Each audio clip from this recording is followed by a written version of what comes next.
පුළුවන්ද? ගම්මිරිස් කොච්චරද තියෙන්නේ උමාවේ හිලාට? මේ ආණ්ඩුව ගෙනියන්න පුළුවන් ආණ්ඩුවක් නෙවෙයි. මිත්‍රවරුනි, ඕගොල්ලොන්ට මම එකක් මතක් කරන්න ඕන. සැප්තැම්බර් 22 ජනාධිපතිවරයා දිනලා ඔතන රාජගිරියේ මැතිවරණ කාර්යාලයේදී මිනිස්සෙක් ආණ්ඩුවක් ගෙනියනවා කියලා තේරුම් ගන්න පුළුවන් එදා තමයි අවසාන ප්‍රතිඵලය ගන්න අනුර කුමාරට එන්න කිව්වා රාජගිරියේ මැතිවරණ කාර්යාලයට. එදා සජිත් ප්‍රේමදාසත් ගිහින් හිටියා, රනිල් වික්‍රමසිංහත් ගිහින් හිටියා, නාමල් රාජපක්ෂත් ගිහිල්ලා හිටියා. දැන් ජනාධිපතිතුමා දිනලා ඉවරයි. දෙවෙනි මනාපිනුත් අනුර දිනලා. අනුරගේ මූණේ බඹරු ගැහුවා වගේ කළු පාටයි. අනුර ඉන්නවා තුස්නින් භූත වෙලා. අපේ ඇමතුමා ජනාධිපති වෙච්ච මිනිහා තුස්නින් භූත වෙලා ඉන්නවා. මම ටීවී එක බලලා, අපි එතකොට පෙරදිලා ටීවී බලනවා. මම කිව්වා අපිත් එක්ක හිටපු ක්‍රියාකාරීන්ට එකන මොකද්ද බං අර වෙලා තියෙන්නේ, ජනාධිපතිගේ මූණේ හැටි බලපං. නෑ, ජනාධිපති ඒ වෙලාවේ දන්නවා මම වැඩ කරේ ජනාධිපතිකම ගන්න නෙවෙයි, විපක්ෂේ වාඩි වෙන්න. ජනාධිපතිකම ලැබුණේ අර විද්දේ හාවට වැඳුනේ පඳුරට. එයා දැනගෙන හිටියේ නෑ එයා ජනාධිපති වෙයි කියලා. ඒක හින්දා එයාට නිකම්බ ජනාධිපතිකම හම්බුණා. මේ රටේ මිනිස්සු අර කිව්වනේ මුන්ටත් දීලා බලමු කියලා. මුන්ටත් දීලා දැන් කෙලවගෙන ඉන්න වගේ වැඩක් තමයි වෙලා තියෙන්නේ. ඉතින් මිත්‍රවරුනි, මම දන්නවා ඒ වෙලාවෙම දන්නවා අපි මේ වැඩේ මුන්ට කරගෙන යන්න බෑ මේගොල්ලොන්ට කියන එක. මෙතන නිමල් සිරිපාල සිල්ලා ඇමතුමා කරපු නැති අමාත්‍යාංශයක් නැහැ. මහින්ද අමරවීර කරපු නැති අමාත්‍යාංශයක් නැහැ. විජේදාස රාජපක්ෂ අධිකරණ අමාත්‍යාංශේ නියම විදියට කරා. මෙතන ඉන්න ජී.එල්. පීරිස් ඇමතුමාලා, අපේ අනුරාධ මල්ලිලා, ලසන්තලා, ජගත් පුෂ්ප කුමාරලා මෙතන ඉන්නේ හරි පළපුරුදු අමාත්‍යාංශ කරපු අය. මේ අයට අමාත්‍යාංශවල කිසිම පළපුරුද්දක් නැහැ. මේ රටේ කැබිනට් මණ්ඩලය දිහා බලන්නකෝ. අර එක කැබිනට් එකේ ඉන්නවා මොකද්ද? අධිකරණ අමාත්‍යාංශයේ අධිකරණ ඇමති. අපේ පවුලක එකෙක්. අපේ නානයක්කාර. අපේ වාමාංශික පවුලක එකෙක්. අපිට හිතට කනගාටුයි. ජෝන් සීනා වගේ. අධිකරණ ඇමතියා නිකන් ජෝන් සීනා වගේ. උට මෙලව සසරත් තේරෙන්නේ නැහැ. අධිකරණ ශේෂ්ත්‍රය ජෝන් සීනා හින්දා සම්පූර්ණයෙන් කඩා වැටලා තියෙන මේ රටේ අධිකරණ අමාත්‍යාංශ. ක්‍රීඩා ඇමති සාජන් නල්ලතම්බි වගේ එකෙක් ඉන්නවා ක්‍රීඩා ඇමති. ක්‍රීඩාව සම්පූර්ණයෙන් බල්ලට වැටිලා සාජන් නල්ලතම්බි යති. ඊළඟට රාජ්‍ය පරිපාලන සදේශ කටයුතු. අපේ ආණ්ඩුවල රාජ්‍ය පරිපාලන සදේශ කටයුතු නිමල් ඇමතුමාටවත් දුන්නේ නැහැ. රාජ්‍ය පරිපාලන සදේශ කටයුතු විජේදාස රාජපක්ෂ මහත්තයාටවත් දෙන්නේ නැහැ. ජී.එල්. පීරිස්ටවත් දුන්නේ නැහැ. අඩුම වශයෙන් අපේ රාජ්‍ය පරිපාලන කවුද? ආනමඩුවේ කට්ටිය ඉන්නවා නම් දන්නවා. ආනමඩුවේ පන්සලක හිටපු දැන් ඕන්නම් එයාට මහානායකකමක් අරගන්න ඔක් කෙනෙක්. නායක මහානායකකමක් ගන්න ඕන කෙනෙක් පත් කරලා ඉන්නවා. රාජ්‍ය පරිපාලන ඇමති. යකෝ සිවුරක් දාගෙන දෙන දානේ ටික කාලා අය පන්සලට වෙලා ඉන්නේ නැතුව රාජ්‍ය පරිපාලන ඇමති එහෙම එකේ. එතකොට කොහොමද රට පාලනය කරන්නේ? අනුරාධපුරයේ එකෙක් ඉන්නවා දෙයියන්ගේ පිහිටයි. වවුනියාව බලනකොට මැදවච්චිය පේනවද නැත්නම් මැදවච්චිය බලනකොට තඹුත්තේ ගම පේනවද දන්නේ නැහැ උගේ. උගේ මැදවච්චිය බලනකොට තඹුත්තේ ගම පේන්නේ. ඌ හරියට ලංකාවේ වෙළඳ ඇමති නෙවෙයි. ඌ ඉන්දියාවේ වෙළඳ ඇමති. ඌ මේ දවස්වල චෙන්නයි වෙළඳ ඇමති. මොකද නැත්නම් ඌ තූතුකුඩියේ වෙළඳ ඇමති. ඌට ටක් ගාලා විනාඩියෙන් ඌට ලුණු නැහැ කියන ඌ ටක් ගාලා ලුණු පටවනවා. ටක් ගාලා ඌට පණිවිඩේ එන්න විතරයි තියෙන්නේ. හාල් පටවණ්ඩයි, අල පටවණ්ඩ, ලුණු පටවණ්ඩ. මුන් මෙහෙමද කියලා මේ රට ගත්තේ? ලැජ්ජයි. ලැජ්ජයි යකෝ තෝ තඹුත්තේගම ඉපදුනාට. ලැජ්ජයි. කියන්න එපා කොහෙවත් ගිහලා තෝ තඹුත්තේගම කියලා. ලැජ්ජයි. මු පටවනවා. කියන්න ඉස්සලා හාල් පටවනවා. ඇයි ආදරයට දහල් පටවන්නේ නැහැ. 725ක් ආවොත් ඇති හාල් වලින්. ලුණු වලින් 750ක් ආවත් ඇති. ඉතින් දඩ බඩ ගාලා පටවනවා කියන්නේ ඉස්සල්ලා. ඒ වගේ අයියලා තමයි ඉන්නේ. අරු මෙතන අනුරාධපුරයේ මිනිස්සු ඉන්නවා. අපෙන් අහගන්න එපා කියන්නේ. 1989 අනුරාධපුර පොලිසියේ හිටපු මට ඔය අනුරාධපුර පොලිසියේ හෙඩ්කෝටර්ස් එකේ පොසොන් දවසට ඔය අහවලාගේ තාත්තා දවස් 7ක් වහනවා. අපි නොදන්නව නෙවෙයි. අපි ඒවා කියන්නේ නැහැ. මාතලේ හන්දිය, යාපනයේ හන්දිය අපිට මේ උගන්වන්න දෙන්න එපා. කඩ 50 කඩ 100 අනුරාධපුරේ අපි හැම අඟලම්ම දුමින්දට වැඩිය දන්නවා මම. ඒක නිසා එයා කොහමද බන් තට්ටු තුනේ වගේ කොළඹ කොහොමද තට්ටු තුනේ ගෙවල් හදන්නේ මාතලේ හන්දිය ඉඩයි මිකුල්ලා. ඒයි පුළුවන්ද? නැගිටලා කියපල්ලා බං අනුරාධපුරේ පුළුවන්ද මාතලේ හන්දිය ඉඩම් මිකුල්ලා තට්ටු තුනේ ගෙවල් හදන්න? අපි කැමති උඹලා තට්ටු තුනේව නෙවෙයි 25 වහරේ හදාගනින්න. උඹලට අපි එහෙම අගහරු කරන්නේ නැහැ. අපි ඉරිසියාකාරෝ නෙවෙයි. හැබැයි දුමින්දගේ ගිනි තිබ්බා. චන්ද්‍රසේනගේ ගිනි තිබ්බා. එතන තිබ්බ වටේට තිබ්බ සයාම්ගේ ගිනි තිබ්බා. උඹලා අනුන්ගේ ගෙවල් ගිනි තියලා උඹලගේ ගෙවල් හදාගන්න එක වැරදි මහත්තයෝ.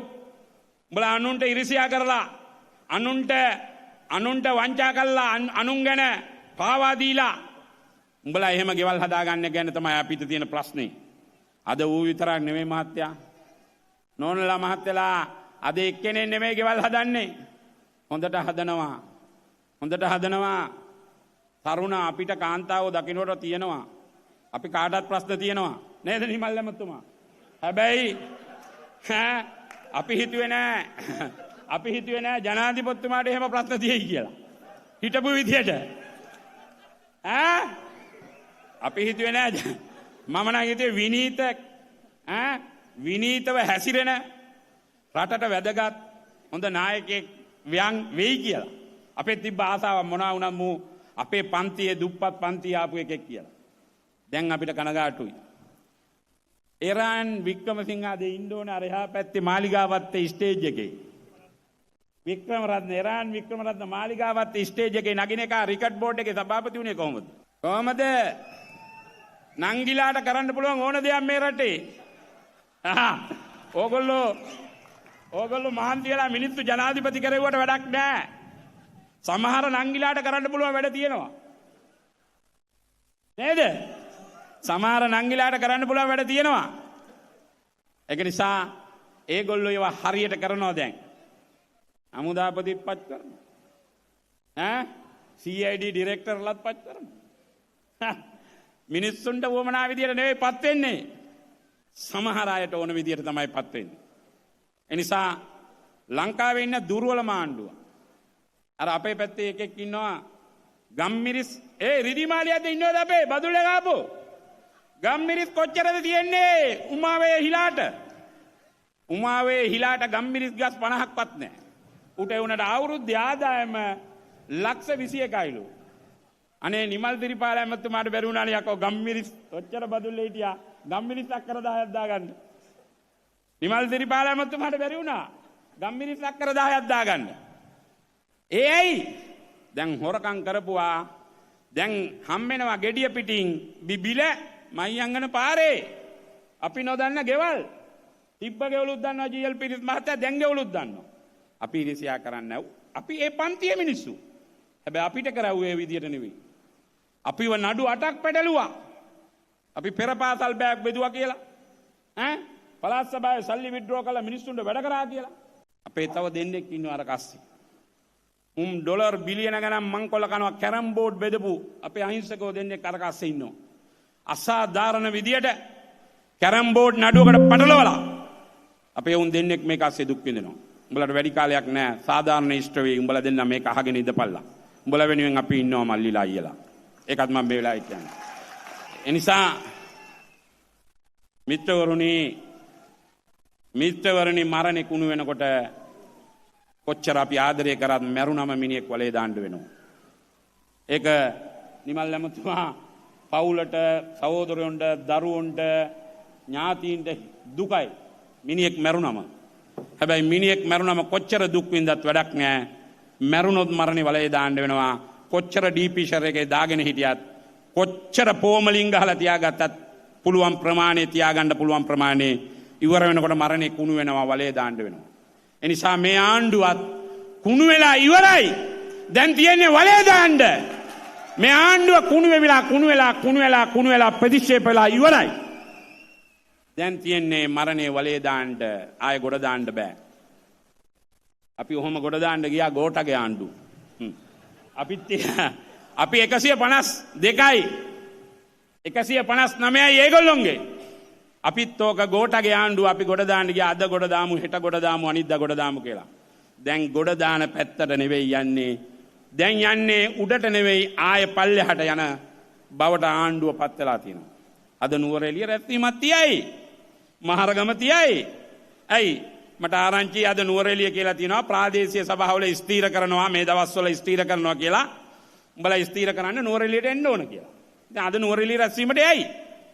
ද්‍රවිඩ මිනිස්සුන්ට කියයි උඹලට අපි වැඩියෙන් රුපියල් 200ක් ගෙව්වා පඩියට ඒකින්ද නුවරඑළිය රැස්වීමට ද්‍රවිඩ වතුකම් කරුව ගෙන්න ගයි.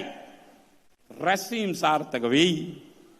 අපි මම තමයි වැලිමඩ රනිල්ගේ රැස්වීම හොඳටම කරේ. මම තමයි බදුල්ලේ රැස්වීමත් කරේ. හැබැයි අපි පෙරදී රනිල් පෙරදී.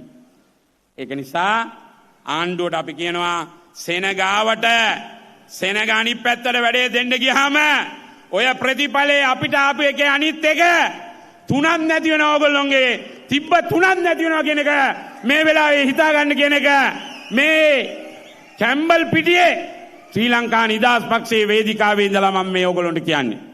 නිසා මේ වැඩේ පටන් ගන්නකොට අමාරුකම් තිබ්බා. එහෙන් කකුලෙන් අදිනවා. මෙහෙන් කකුලෙන් අදිනවා. සමහරුන්ට අපේ දිස්ත්‍රික් නායකවන්ට කෝල් කරනවා. මේ වැඩේට සහයෝගය දෙන්න එපා කියනවා. මේක නතර කරන්න බෑ. මේ හැරිල්ල නැවත ශ්‍රී ලංකා නිදහස් පස්සේ ගොඩ ගන්නවා. අනිවාර්යෙන්ම ගොඩ දාන එක දානවාමයි. අපි ඒක නතර කරන්නේ නැහැ මිත්‍රවරුනි. මගේ දිවි හිමියෙන් මට නඩු 8ක් තියෙනවා. 15 ඉඳන් එක නඩුවක් එක දිගට අහනවා. තව නඩු 8න් 7ක් අහනවා. නඩු කොච්චර දැම්මත් මොන බාධක ආවත් පටන් ගත්තේ ශ්‍රී ලංකා නිදහස් පස්සේ ගොඩ දාන්න ජාතික සංවිධායක තමයි. මම බලෙන් ගත්තේ නෑ. මේ ඉන්න ප්‍රධාන පේලියේ ඉන්න අය තමයි කිව්වේ උඹ අනින් මේක උඹට විතරයි මේක ගොඩ දාන්න පුළුවන් කියලා. මම ඒක ඉල්ලුවේ නෑ බලෙන් මට දුන්නා. දුන්න දවසේ ඉඳන් ලංකාවේ 4 දිග්භාගයේ ගිහිල්ලා මගේ වෘත්තීය සමිති වල නායකව හම්බෙලා අපි සාකච්ඡා කළා තමයි මේ රැස්වීම කළේ. මේක අසාර්ථක වෙයි කියලා හැමෝම බලාගෙන හිටියා. අසාර්ථක වෙන්නේ නැහැ. මේ උඩත් හොඳයි, හදවත හොඳයි, වෙලාව හොඳයි. ඉපදුනේ මහා දුක්ඛම් කඩළු මැද. ඉපදුණු වෙලාවේදී දුක් විඳා නොයෙකුත් බාධක මැද. අදත් මට ගහනවා Facebook වලින්. මම ඒව ගණන් ගන්නෑ නෑ මිත්‍රවරුනි. මං වගේම තමයි ඉන්දියාවේ නරේන්ද්‍ර මෝදි කෝච්චියේ තේ වික්කා. ප්‍රේමදාස කැසෙල්වත්තේ ලැබරි වික්කා. මම කෝච්චියේ වඩේ වික්කා. ප්‍රේමදාස මේ රටේ ජනාධිපති ඉන්දියාවේ මෝදි මුළු රටේම 3 පාරක් අගමැති වුණා. ඒ නිසා චාමර සම්පත්ත ඒක ප්‍රශ්නයක් නැහැ. ඒක නිසා චාමර සම්පත් කියන චරිතය ගහලා බිම දාන්න පුළුවන් මිනිහෙක් නෙවෙයි. චාමර සම්පත් දසනායකට මඩ ගහලා බිම දාන්න පුළුවන් මිනිහෙක් නෙවෙයි. චාමර සම්පත් දසනායකට අවලාද දීලා බිම දාන්න පුළුවන් මිනිහෙක් නෙවෙයි. ඒ නිසා මගේ ගමන මං යනවා. ඒක නවත්තන්න බෑ. මට අවශ්‍ය මේ රටේ ශ්‍රී ලංකා නිදහස් පක්ෂේ හැම නායකයෙකුටම මම කතා කරනවා. සමහර වෙලාවකදී අපි බලාපොරොත්තු වෙන කෙනෙක් එන්න පුළුවන්. අපි කියනවා ඕන කෙනෙකුට රාජපක්ෂලාට ආවත් අපි ආදරය කරනවා. රාජපක්ෂලත් මේ පක්ෂයේ අපේ පක්ෂයෙන් බිහිවුනේ අපේ පක්ෂයේ අය. ඒගොල්ලන්ටත් අයිතියක් තියෙනවා මෙතන. බණ්ඩාරනායකලටත් අයිතියක් තියෙනවා මෙතන. හැමෝටම මේකේ අයිතියක් තියෙනවා. අපි එන ඕන කෙනෙක් බාර ගන්නවා ආදරෙන්. හැබැයි එන කට්ටියට අපි කියනවා ජනාධිපතිකමට එනවා නම් එන්න ඕන කෙනෙක් අපේ පක්ෂයෙන්. අපි දිවි හිමියෙන් වැඩ කරලා ඊළඟ ජනාධිපති ශ්‍රී ලංකා නිදහස් පක්ෂයෙන් හදනවා එන ඕනම කෙනාට. ඒක අපේ හිතේ නෑ, ඉරිසියාව නෑ, කහට නෑ. අපි ගෝඨ හැදුවා. ගෝඨට රැස්වීම කළා. අපිට හසාදාන්න අපි 14 දෙනෙක් පාර්ලිමේන්තුවේ හිටියා. අපි පසු පෙළ පුටුවල හිටියා. අපිට වැඩි අය ඉස්සරහ පුටුවල හිටියා. කවදාක්වත් ගෝඨාභය ගෙදර යනකම් අපි කකුලෙන් ඇද්දේ නැහැ. අපි 14 දෙනා. ඒගොල්ලොන්ගේ සමහර අය කකුලෙන් ඇදලා ගෝඨාභය ආණ්ඩුවට අපහසුතා පත් කරා. ඒ වෙලාවේ අපි 14 දෙනා එහෙම කරේ නේ. අපි අසාර්ථක ආණ්ඩුවක් තිබ්බා. ආණ්ඩුව වැටිලා රනිල් ගෙනාවා. රනිල් වික්‍රමසිංහ එක ඡන්දයයි අරන් පාර්ලිමේන්තුවට ආවේ. අපි රනිල් එනකොට පොහොර තිබ්බේ නැහැ. තෙල් නැහැ, ගෑස් නැහැ, රට වැටිලා ආර්ථික අර්බුදයකට වැටිලා හිටියේ. අපි මේ ශ්‍රී ලංකා නිදහස් පක්ෂයේ කීප දෙනෙක් අපි කතා කරා. අපි කතා කළා කිව්වා මේ වෙලාවේ මොන දේශපාලන මතිමතාන්තර තිබ්බත් අපි රනිල් වික්‍රමසිංහ මේක බාර දෙමු. මේ අවුරුදු ගාන ඇදගෙන මේ රටේ ආර්ථික වශයෙන් ශක්තිමත් කළා රට යම් තැනකට ගේන්න කියලා. රනිල් වික්‍රමසිංහ එක ඡන්දයෙන් පටන් ගත්තේ. 133ක් හැදුවා අපි පාර්ලිමේන්තුවේ. විජේදාස රාජපක්ෂ මහත්තයා රනිල්ගේ ඡන්දේ පාර්ලිමේන්තුවේ ඡන්දේ පාවිච්චි කරේ අපි. ඔයගොල්ලෝ බලන්න. ඒ වීඩියෝ එක අනුරාධ බලන්න. ඔයගොල්ලෝ දන්නවා. මම ඡන්දේ පාවිච්චි කරන්න යනකොට පාර්ලිමේන්තුවේ මට අප්පුඩි ගැහුවේ රනිල්ට නෙවෙයි අප්පුඩි ගැහුවේ පාර්ලිමේන්තු මන්ත්‍රීවරු. මගෙන් ඇහුවා පාර්ලිමේන්තු මහලියකම් මෙහෙම තුණ්ඩුව කඩලා දෙනකොට ඔයාද ඉල්ලන්නේ රනිල් මහත්තයාද ඉල්ලන්නේ කිව්වා. මං කිව්වා නෑ එයා ඉල්ලන්නේ මං එයාගේ සපෝටර් කිව්වා. අනුර දිසානායක ඔතන හිටියා. ඡන්දේ දීලා එළියට ආවට පස්සේ මගෙන් ඇහුවා කොහොමද ගණන් කියලා. මෛත්‍රීපාල සිරිසේන අනුර පියදර්ශන ඔය සෙට් එකමත් හිටියා. මං කිව්වා රනිල් 130ට වැඩිය ගන්නවා කිව්වා. අනුර දිසානායක කිව්වා චාමර කියපේක හරි. රනිල් දිනලා ඉවරයි යන්න යහපැත්තේ ගණන් කරනවා කිව්වා. රනිල් 133ක් එක ඡන්දයෙන් ආපු මිනිහා ජනාධිපති කරන්නත් චාමර සම්පත්ලට පුළුවන් වුණා කියන එක මම මේ අවස්ථාවේදී ශ්‍රී ලංකා නිදහස් පක්ෂය හැටියට කියනවා.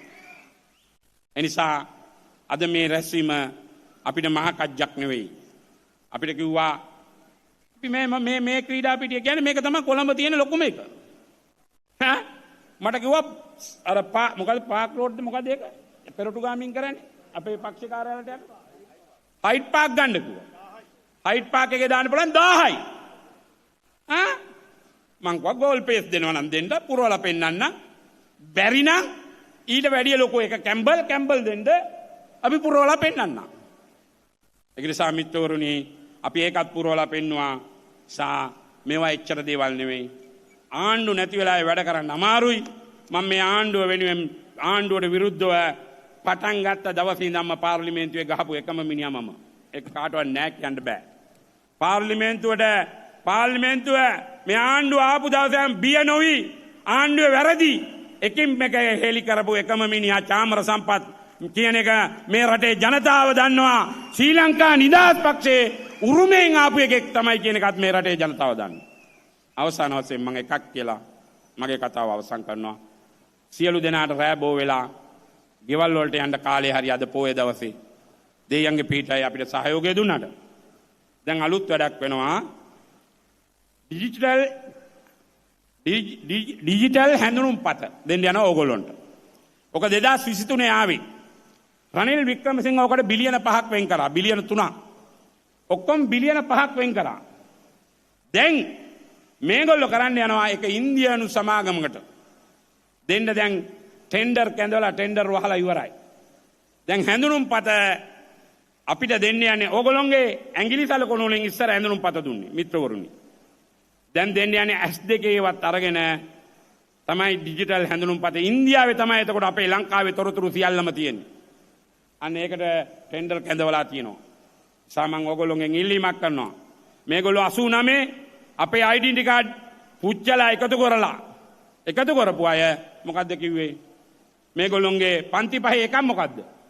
මේගොල්ලොන්ගේ පන්ති පහේ එකක් GL පීරිස් ඇමතුමා ඉන්දියන් ව්‍යාප්තවාදී. ඉන්දියාවේ බීලුණු ගෙඩියක් ගෙනාවත් ඉන්දියාවෙන් හාල් ගෙනාවත් ඒ කාලේ විරුද්ධ වුණ මිනිස්සු.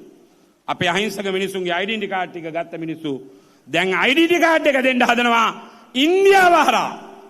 එසා මම මිත්‍රවරුනි ඕගොල්ලන්ට කියනවා ඉන්දියාවේ ඩෙන්ටි කාඩ් අපිට එපා. අපි සියලු දෙනා ඉන්දියාවේ ඩෙන්ටි කාඩ් එක ප්‍රතික්ෂේප කරමු කියන පණිවිඩය දෙමින් ශ්‍රී ලංකා නිදහස් පක්ෂයට ජය වේවා. අපේ නායකයන්ට ජය වේවා. පැමිණි තමුන්නාසලා සියලු දෙනාට ජය වේවා කියලා ප්‍රාර්ථනා කරමින් මන් නිහඬ වෙනවා. සියලු දෙනාටම ස්තුතියි. This is Sky News.